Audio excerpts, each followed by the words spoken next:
ایک غلام صحابی جس کا مالک اس پر سخت ظلم کیا کرتا تھا،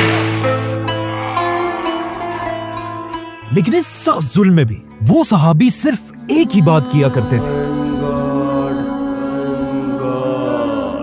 حضرت بلال رضی اللہ عنہ،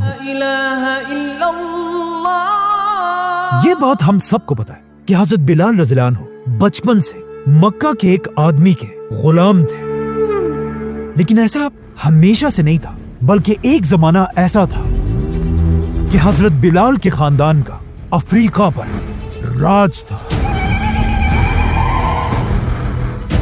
جہاں حضرت بلال کے خاندان کی حکومت ایتھیوپیا سے یمن تک پھیلی ہوئی تھی، اور حضرت بلال کی ماں اس ایمپائر کی ایک پرنسس تھی۔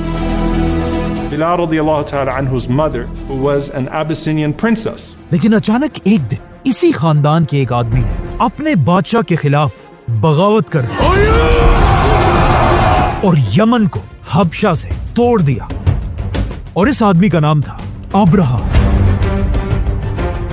جیسے ہی ابرہہ عرب کا سب سے طاقتور بادشاہ بنا، اس نے دیکھا کہ ہر سال پورے عرب کے لوگ حج کرنے کے لیے کعبہ کی طرف جاتے ہیں، اور اسی حج کی وجہ سے مکہ عرب کا ایک بہت ہی رچ اور امیر علاقہ بن چکا تھا۔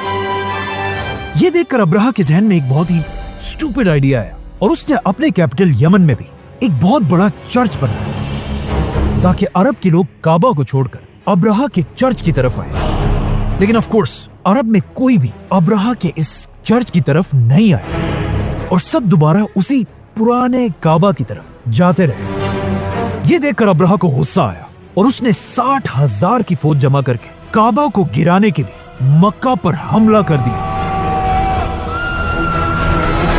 اب ابرہہ کی اسی فوج میں بلال رضی اللہ عنہ کی ماں پرنسس حمامہ بھی تھی۔ ابرہہ نے اپنی پوری طاقت سے ہاتھیوں کے ساتھ مکہ پر حملہ کیا، لیکن we all know وہ یہ جنگ ایک میریکل سے ہار گئے،